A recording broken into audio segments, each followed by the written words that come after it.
respect it as a parent. I understand why he would do it. Yeah. But I wonder to understand why lie about it for so long. I'd stop calling it a lie. For decades, The View has been a mainstay of daytime television, bringing together a diverse panel of women to tackle pressing issues, heated debates, and cultural trends. The show, once lauded as groundbreaking for its inclusive format, has always been a lightning rod for controversy. But recent developments have ignited a firestorm of speculation regarding its future. Despite record-breaking viewership episodes, many are questioning whether The View has finally overstayed its welcome. Today we'll look at the controversies, rumors, and surprising factors that have led to calls for its cancellation.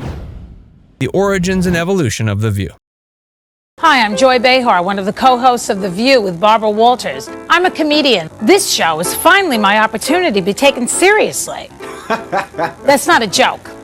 Hey, don't make me have to come over there.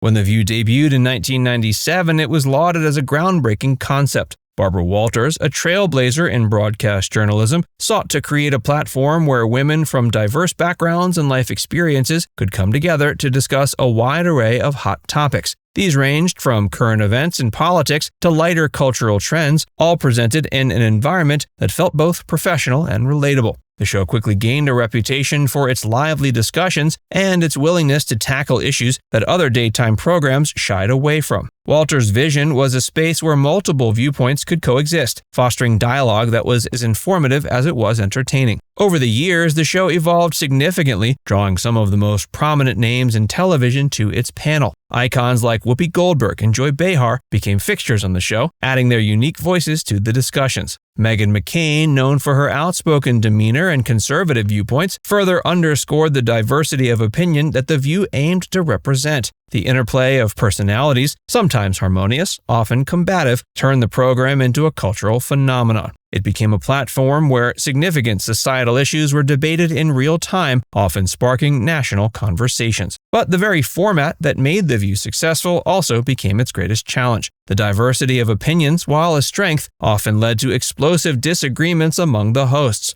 Heated on-air arguments, walk-offs, and viral moments became a regular feature of the show. While these moments garnered headlines and boosted ratings, they frequently overshadowed the substantive discussions that the show's format was designed to encourage. Over time, the emphasis on confrontation began to raise questions about whether The View was staying true to its original purpose or merely courting controversy for attention.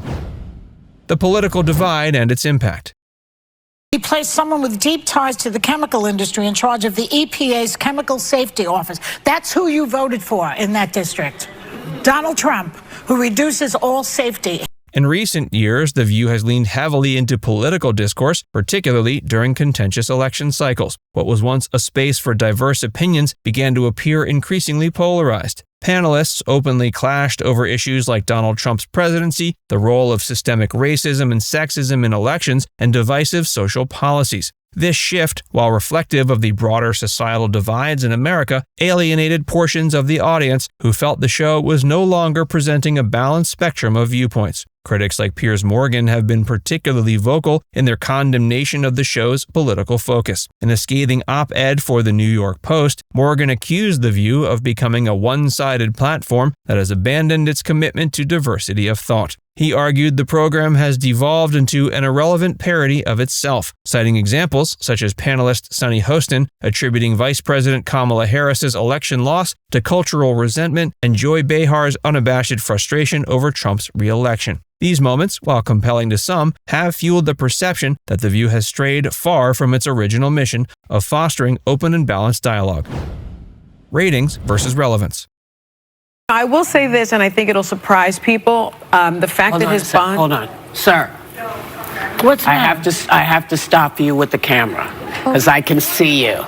So do me a favor, don't pull it out again. Despite the mounting criticism, The View remains a ratings juggernaut. The show consistently ranks among the top daytime programs, and the recent episodes have achieved record-breaking viewership. This paradox represents a fascinating question. Can a show be culturally canceled while still thriving in terms of ratings? For ABC, the answer appears to be complex. The network has repeatedly denied rumors of the show's cancellation, citing its strong performance during pivotal moments like the 2024 presidential election. The inclusion of high-profile guests such as Liz Cheney, Chris Christie, and Robert Downey Jr. has been credited with keeping the show relevant and drawing in large audiences. ABC's executive producer, Brian Tata, has attributed the show's continued success to its ability to reflect the cultural and political zeitgeist, particularly during moments of national significance. But high ratings don't necessarily equate to widespread approval. The growing disconnect between The View's content and its audience has left many questioning whether the show's success is sustainable.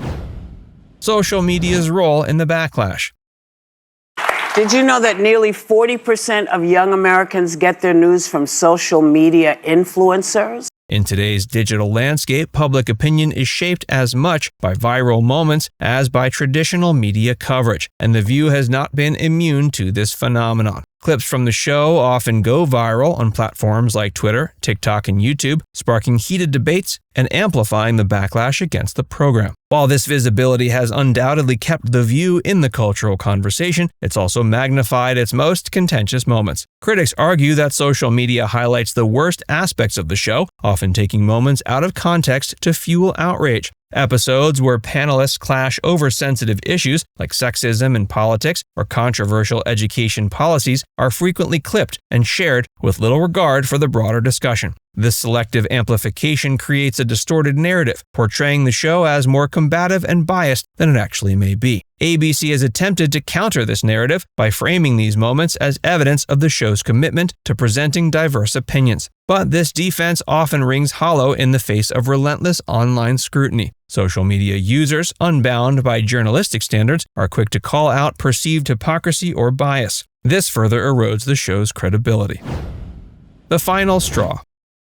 Okay, because nobody can figure out what's being said here right now. No, there is no last thing right now. We're going to go to break, and then we're going to come back. Yes. Because you can't. What's happening is no one can hear anything anyone is saying, so everybody has to. On it yes, so we can talk. Well, that you know, goes for you too, my dear. I haven't gotten a word, and she's been talking we'll for 3 be right minutes. back. While rumors of The View's cancellation have been a recurring theme for years, recent developments have brought new weight to these speculations. Contract disputes with high-profile hosts like Whoopi Goldberg and Joy Behar have raised significant concerns about the show's long-term stability. Both women have been cornerstone figures on the program, and the uncertainty surrounding their future involvement has sparked widespread debate. Goldberg, in particular, has faced both criticism and support for her outspoken views, which have made her a polarizing figure among audiences. Behar, with her longevity on the show and her unapologetic style, has similarly drawn both fervent fans and vocal detractors. The possibility of losing such influential voices has left many questioning whether the show could maintain its identity without them. Compounding these concerns is ABC's conspicuous silence on whether the show will be renewed for the 2025 season. Historically, the network has been quick to quash rumors of cancellation, often pointing to The View's strong ratings as evidence of its enduring appeal. However, its current hesitation to confirm a renewal has only fueled speculation that significant changes, or even an end, could be on the horizon. The timing of this uncertainty, coinciding with growing backlash from viewers and critics, has led some to believe that ABC is grappling with whether the show remains worth the controversy it generates.